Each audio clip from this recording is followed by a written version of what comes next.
Imagine you're a young soldier, barely 18 or 19, standing in a line with dozens of others. You've signed up to serve your country, maybe out of patriotism, maybe because you were drafted, or maybe just because it was your only way out of poverty. You're wearing the uniform with pride, ready to fight for freedom. But instead of being handed a rifle and sent to the front, you're blindfolded, marched into a sealed chamber, and told to remove your gas mask. The room fills with an invisible cloud that burns your lungs, scorches your eyes, and tears at your skin. You scream, but the officers on the other side of the glass don't move. They just watch, clipboards in hand, jotting down notes on how long it takes before you collapse. This was not the enemy. This was your own government. And this is the story of how the United States turned its soldiers into test subjects for some of the most disturbing and inhumane experiments in modern history. Experiments that were often classified, buried, and denied for decades.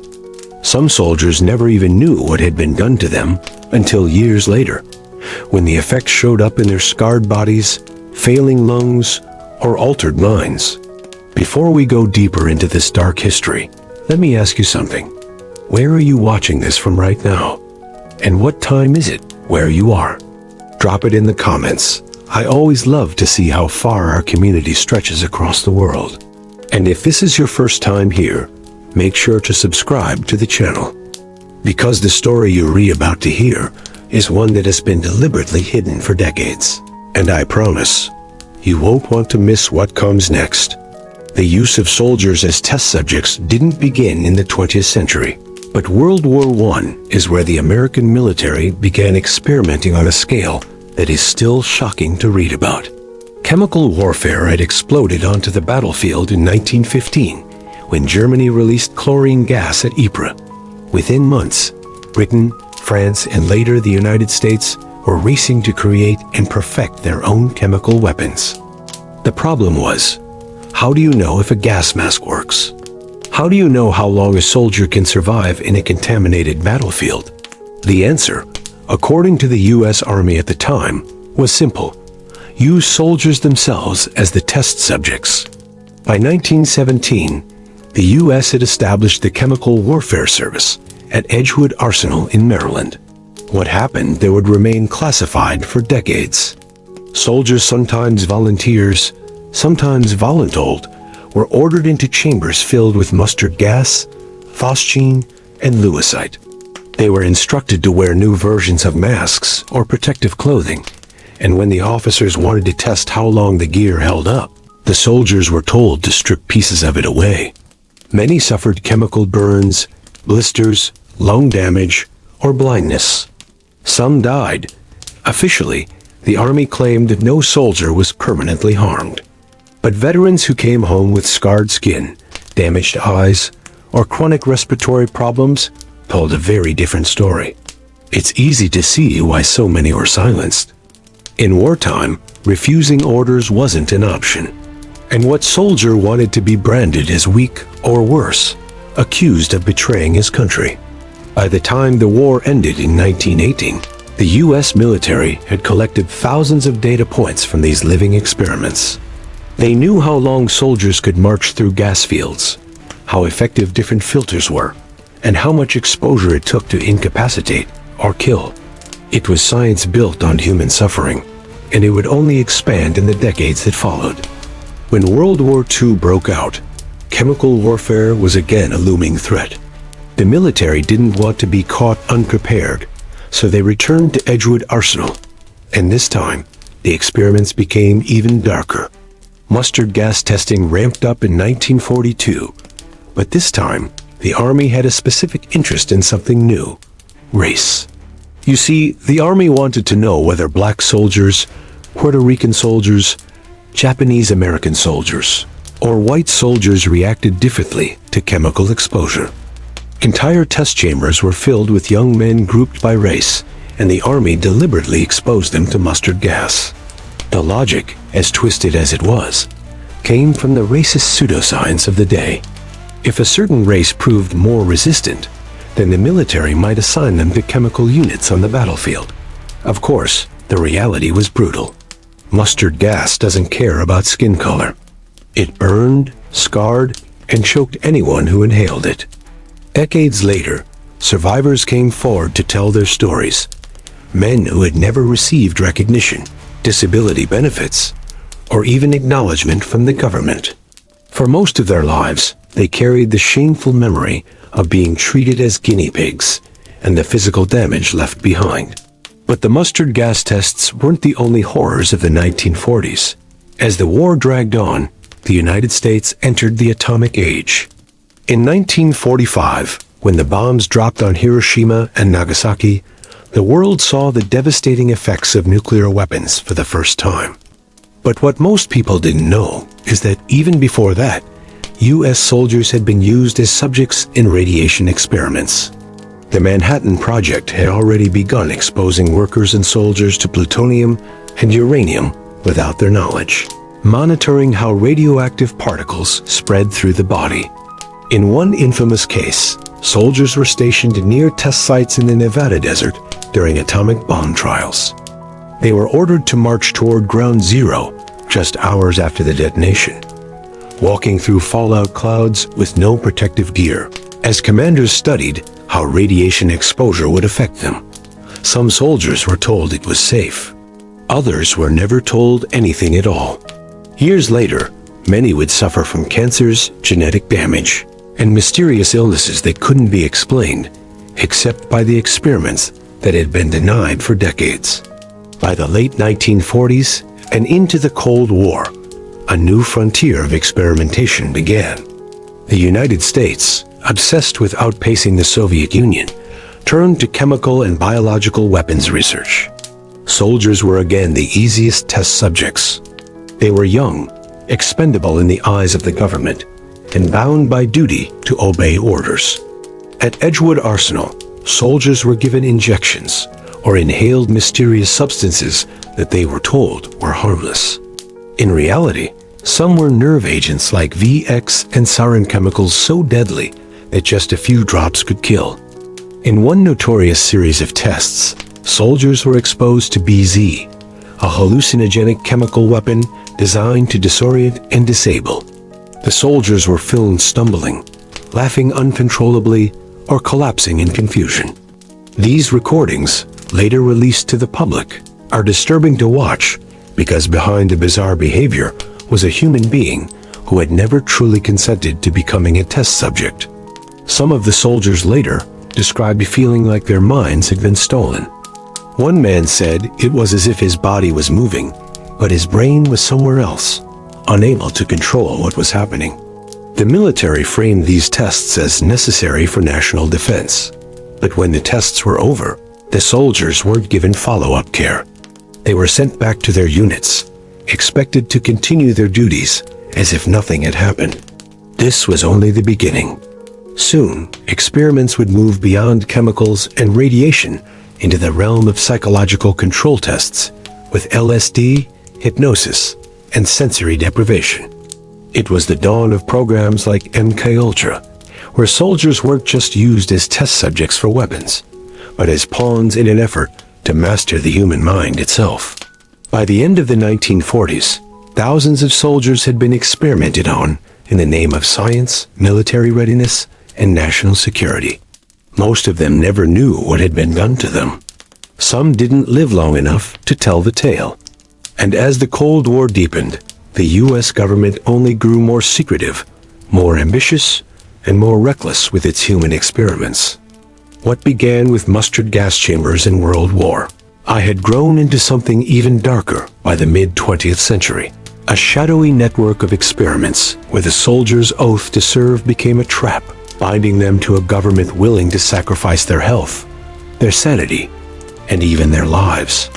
And in part 2, the story takes us deeper into the strange world of hallucinogen experiments, CI and black projects, and the soldiers who became unwilling participants in a war for control of the human mind. If the first half of the 20th century was about testing the limits of the human body with gas, chemicals, and radiation, the second half turned towards something even more disturbing, testing the limits of the human mind. Because while the bombs dropped on Hiroshima and Nagasaki ended one war, they also began another, an invisible war for psychological control, for dominance not just of the battlefield, but of human thought itself. And once again, U.S. soldiers found themselves on the front lines of experiments they never asked to be part of. In the early 1950s, paranoia about communism in the Soviet Union reached a fever pitch. Politicians warned about spies infiltrating American institutions, and generals feared a new kind of warfare, brainwashing. The Korean War had produced captured U.S. POs who, under interrogation, made confessions and even denounced America. Washington panicked. What if the Soviets had discovered a way to control the human mind? If so, America needed to master the same techniques and fast. And so began a secret program that would become infamous decades later, MKUltra. While the CIA ran much of MKUltra, the military played its own role, providing both funding and test subjects. Soldiers were among the first people dosed with LSD, a powerful hallucinogen discovered in the 1940s. The theory was simple. Could LSD open the mind, making soldiers more resistant or more susceptible to manipulation? The reality was far more chaotic. Soldiers were slipped LSD without their knowledge, sometimes in their coffee, sometimes during field exercises. Within minutes, hardened men of discipline and training were reduced to confusion, paranoia, or fits of uncontrollable laughter. Some were terrified, others euphoric, but all were disoriented. In one infamous incident, a group of soldiers was ordered to perform basic drills after being dosed. Marching in line, saluting officers, following commands, all tasks they had done 1,000 times, suddenly became impossible. They stumbled, forgot where they were, even dropped their weapons. The officers observing them didn't rush to help. They took notes. Not all of the LSD experiments were playful or harmless. For some soldiers, the trips didn't end when the drug wore off. They described flashbacks, mental breaks, or years of psychological instability. Depression, paranoia, and even suicide followed in the wake of these experiments. But the official records? They simply listed unusual results and moved on. And LSD wasn't the only chemical the military tested. At Edgewood Arsenal, where we left off in Part 1, scientists continued exposing soldiers to hallucinogens like BZ, a compound far more powerful than LSD. Unlike the euphoric highs of acid, BZ often produced delirium, confusion, and sometimes violent behavior that lasted for days. Imagine being trapped in a nightmare, unable to tell what was real, while uniformed men behind glass watched every move you made. That was the reality for hundreds of soldiers in the 1950s and 60s. But the psychological experiments weren't limited to drugs. The military also tested sensory deprivation on soldiers, locking them in sealed rooms with no sound, no light, no human contact, and sometimes no concept of time. For hours, days, or longer, men floated in isolation tanks or sat in silent rooms. At first, the subjects thought it would be easy. After all, soldiers are trained to endure hardship. But as the hours turned into days, the mind began to unravel. Some hallucinated voices or faces. Others developed crippling anxiety. A few begged to be released, convinced they would lose their sanity if they stayed even one more hour. The military noted these reactions carefully, not because they wanted to help the soldiers, but because they believed the Soviets might use sensory deprivation as a torture method. If so, America had to be prepared. And yet, when these tests ended, the soldiers weren't offered therapy or long-term care. They were told to return to their units, keep quiet, and forget what had happened. Forgetting, of course, was impossible. Many carried the scars for the rest of their lives. Meanwhile, the shadow of biological warfare loomed. The Korean War had stirred fears that communist forces were experimenting with biological weapons. In response, the U.S. military ramped up its own research. In some cases, soldiers were deliberately exposed to bacteria or viruses under controlled conditions to see how fast illness spread and how effective treatments might be. In other cases, they were told they were being vaccinated, only to discover years later that they had been injected with experimental pathogens. One of the most chilling programs was called Operation Whitecoat, which ran from the 1950s to the 1970s. In this program, hundreds of soldiers, many of them Seventh-day Adventists who objected to combat but agreed to nonviolent service, were used as test subjects for biological warfare experiments. They were exposed to Q fever, tularemia, and other diseases, often without being fully told the risks. The Army argued that these experiments were voluntary, but how voluntary could it really be when young men in uniform were pressured by authority figures to comply?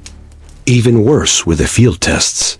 In cities across the United States, the Army released supposedly harmless bacteria into the air, often without informing the public. Soldiers were sometimes stationed in these areas, breathing in the same clouds as ordinary civilians, just to see how far and how fast the bacteria would travel. Decades later, some of those exposed would develop unexplained illnesses, but the government denied responsibility. The Cold War obsession with psychological and biological dominance blurred every ethical line. Soldiers were told they were defending freedom, but often their freedom, their right to consent, to know what was being done to their bodies and minds, was the first casualty. By the 1960s, the catalog of experiments was staggering. LSD, BZ, nerve agents, biological pathogens, sensory deprivation, hypnosis, and radiation exposure. Some soldiers had no idea what they had been given. Others had signed vague consent forms that mentioned nothing of the true risks. And behind every experiment was the same cold calculation. Was the soldier expendable if it meant America stayed ahead in the arms race? What makes this era even more haunting is how ordinary it became. Soldiers spoke of walking into labs where men in white coats handed them pills or injections as if it were routine. Sometimes they were told it was a test of protective gear. Sometimes they were told nothing at all. And because they were soldiers, trained to follow orders, they rarely asked questions. But the body doesn't lie. Many began experiencing side effects, tremors, confusion, memory loss, chronic illness. Some never recovered. And yet, for decades, the military denied that the experiments had ever happened. As the Cold War marched on, the scope of experimentation only widened. And while many of these programs remained secret, whispers began to leak out. Journalists started asking questions. Families noticed patterns of illness among veterans. Lawsuits were filed. By the 1970s, the scandal could no longer be ignored. But even as the government was forced to admit some of what had been done, much of the truth remained hidden. Documents were destroyed. Testimonies were silenced.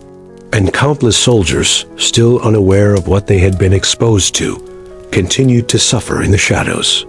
By the time the Vietnam War erupted, a new era of military experimentation was underway.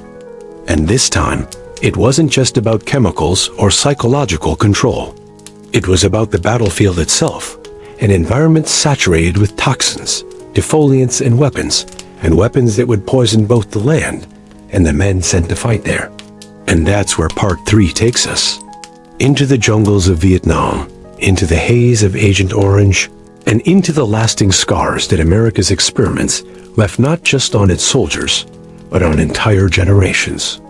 When American soldiers were shipped off to Vietnam in the 1960s, most believed they were going to fight communism in a distant jungle. What they didn't know was that they were also walking straight into one of the largest and most devastating military experiments in U.S. history. Because Vietnam wasn't just a war zone, it was a testing ground. And the weapon of choice wasn't just bullets and bombs. It was poison. The jungles of Vietnam were thick, impenetrable, and full of cover for enemy fighters. The Viet Cong knew the terrain better than anyone, slipping through foliage, vanishing into the green, and making U.S. airstrikes almost useless. The Pentagon decided the solution wasn't to fight harder, but to strip the land bare. And so began Operation Ranch Hand, one of the most infamous programs in modern warfare. Planes roared over the Vietnamese countryside, spraying millions of gallons of chemical defoliants with code names like Agent Blue, Agent White, and most notoriously, Agent Orange. Soldiers on the ground joked bitterly that the jungle looked like autumn in America, trees stripped of their leaves in a matter of days. But it wasn't just the trees that died. Crops shriveled, rivers were contaminated, and villages were left barren. The chemicals didn't stop at plants. They seeped into the soil, the water, and the bodies of everyone exposed, soldiers and civilians alike. What made Agent Orange so deadly wasn't just its herbicidal power, but the contaminant it carried. Dioxin. One of the most toxic substances ever created by man, dioxin doesn't just vanish when sprayed. It lingers in the environment for decades, building up in human tissue, causing cancers, birth defects, and neurological damage. At the time, the military insisted it was safe. In fact, some soldiers remembered being told it was no more dangerous than weed killer back home. But the reality became clear almost immediately. Soldiers began noticing rashes, breathing problems, and strange illnesses. Vietnamese families saw children born with horrific deformities. And yet, for years, the official stance was denial. Veterans who returned homesick were told their problems were unrelated to service. Their suffering was dismissed as coincidence, stress, or bad luck. The betrayal cut deep. Soldiers had trusted their government to protect them, only to realize they had been turned into unwitting test subjects in a grand experiment that valued military efficiency over human life. To this day, the legacy of Agent Orange lingers, not just in the scarred landscapes of Vietnam, but in the bodies of American veterans and their children. Entire generations still carry the consequences of exposure. And Agent Orange wasn't the only danger. In Vietnam, soldiers were also subjected to psychological operations mind games designed to test resilience, stress tolerance, and the limits of endurance. Some were given drugs in the field to measure performance under extreme conditions. Others were used in sleep deprivation studies, kept awake for days on end in combat zones, with a line between testing and cruelty blurred beyond recognition. The war ended in 1975, but the experiments didn't. Instead, they evolved.